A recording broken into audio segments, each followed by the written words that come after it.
German Zeppelin Hindenburg, Queen of the Skies, seen here from a universal newsreel camera plane as it sped over New York to its tragic end at Lakehurst, New Jersey, now lies at the Naval Air Station a twisted mass of metal.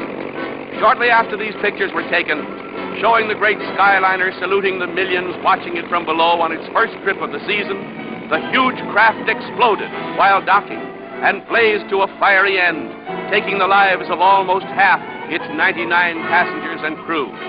Hours late on its trip from Hamburg because of headwinds, the Zeppelin had to ride out a thunderstorm along the Jersey coast before heading for the air station and nosing its way to the mooring mast.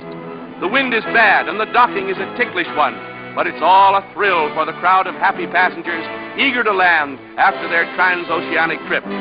Slowly the big ship warps in, and the ground crews rush for the mooring lines. In another 10 minutes or so, the great aircraft would have been snugly docked. But as the passengers crowded the windows to watch, a roar and a burst of flame near the big tail fins turned the ship into a flaming inferno.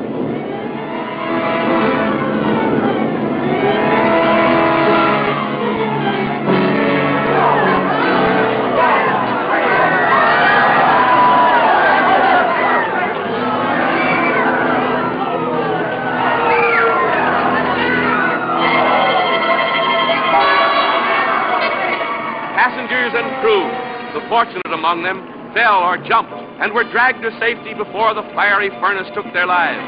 Heroic work by Navy and Army men, risking their lives around the white-hot skeleton, snatched more than one dazed and half-burned passenger from the blazing wreckage. But for the most of those trapped in the incandescent tangle, there was no hope. It's the greatest of miracles that anyone came out of the disaster alive.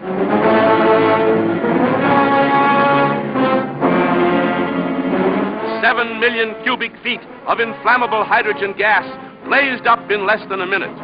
The hundreds of tons of fuel oil burns for an hour or more, with its dense black smoke making a pall over the tragic scene.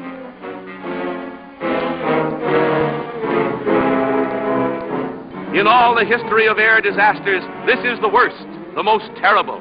Hailed as the luxury liner of the air, the Hindenburg's horrible end has shocked the entire world. The pride of the skies reaches its journey's end.